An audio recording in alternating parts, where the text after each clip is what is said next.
Man, it's Monday. I fucking hate Monday. It's the worst day of the week. So I thought for today I'd just be talking about a little bit of a more horrific subject on the matter, because it fits so perfectly with the day. And it's not so horrifying again. A bit, but not that much. It's basically what I've been gathering around from exorcisms and what I've seen and heard from the internet and such. I know it's not really that great reliable sources or anything like that. But there's a few things that really stands out, and I'm like, what the fuck? How is that even possible? Or fuck logic for the matter, because from what I've gathered, basically really short, these exorcists, they have three things. They have the stakes, the books, and then they yell. And by the stakes I mean the cross, by the books I mean the Bible, and by yelling I mean the power of Christ compels you. And of course, sorry, they also have the holy water, I forgot. They have water as well. And they have a cross, they have a book, they yell, and then they have holy water. And that's basically their armory, their weaponry for this fight against the demons, the possessed, the evil that lurks in every vein. And apparently, for some reason, in movies this seems to work. If it does in real life, I don't know. I'm no reliable source, and I've only gathered around what I could find from the internet. And that's not very much. So yeah, it's I can't make any logic out of these exorcists are able to just, I don't know, are they better at yelling than everybody else, which make it so horrifying for the demons? They just have to leave the earth and get back to hell, or do they know anything about there's in the Bible we don't? Or what is it that there's something? I can't seem to make any logic out of this, because these demons, they really, when you see people are possessed, they often break their bones, they kill the individual or the soul, they are tied to bed, they are basically uncontrollably out of control and unpredictable. And these exorcists, they just walk in with their books, their crosses, start yelling and pour out some water, and yeah, they have cleansed the house, or so to speak. And I just can't make any sense of how a demon that could basically slit up your throat just by looking at it, more or less, can get driven back to hell just by the power of Christ compels you, and a little bit of holy water. And of course they have the cross in the Bible, because I don't know, it hurts demons, I guess, I don't know, because it's holy and whatnot. And on that point I have another thought. Why is it only like it's related to the Christian beliefs? Why is it not for any other religious beliefs we hear about it? I don't know, the Judaism, Buddhism, I don't know. There's a lot of different ways to look at this perspective, because it's always just Jesus and God and the Holy Spirit, blah blah blah, all the things about Christianity that defies these exorcisms, people being possessed. And exorcists are basically Christian people who have been trained to rid demons out of people.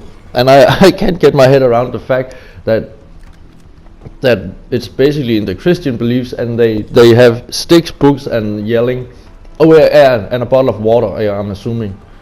And that's basically the whole weaponry they have for this battle.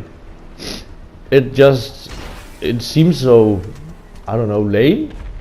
Or am I wrong here? I don't know. I think it's weird that they don't have have a lot of other items or stuff, But what should that be? What should they have more than the Bible and I don't know. But there could be some sort of, I don't know, universal tools you could use. I don't know. Shit. I'm no master on the demonics or anything. I'm not any demonologist. But it just sounds a little skeptic, I think is the word I'm looking for.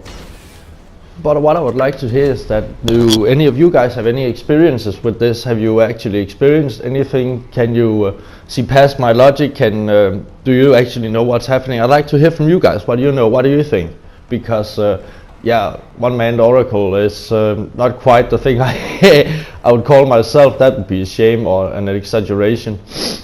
But yeah, let me know if you have had any experience, because I find it, believe it, jokes aside, I really find it really traumatic when it's a family member that has been suffering something so deeply traumatic, and it hurts all the relatives, and this family kind of like you have to stand together and be strong, pray for this soul, hope for the best, and I really get the picture of that. That is a tragic, because it's no family should go through this, even though death is a regular thing of our lives. It's one of the most natural things ever to occur throughout history, but still, so many people are hurt and left behind.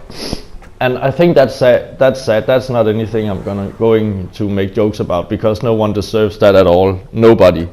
But I think that the thing about reading out demons, that's where I put my finger for today, because it's still very skeptic. I can't put my finger on.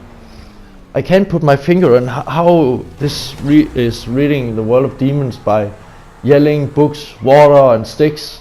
That's And when I say sticks, I keep referring to the cross, of course. But yeah, it doesn't make any sense in my head. Am I weird? I might be. It's just, I find it so crazy that this is how they illustrate it in movies, probably in books as well. I don't know. I'm no big reader. But in movies, this is basically what you're seeing, and I know you shouldn't believe anything on these movies, what you see, blah blah blah. But then again, what about the actual exorcisms? Isn't the alike with the victim getting tied to bed or chair and stuff, and then they're poured holy water all over them, and the exorcist keeps yelling and yelling and yelling and yelling and pour out water and yelling and keep on pouring water and yelling and sooner or later the demon will just perish. It sounds really weird in my head. The only logic explanation would be the demon would go like, "Would you shut the fuck up for once, please?" And then after some time he'll just get straight back to hell like, "Fuck this shit, I ain't coming back ever." And then they're just returning to hell and never seen the surface of the earth again. But that's just a short theory I have. It doesn't make any sense. It sounds really stupid, maybe even retarded, but this is where I'm gonna end my video. You guys, thank you so much for listening. You stay horny, awesome, and have a nice day.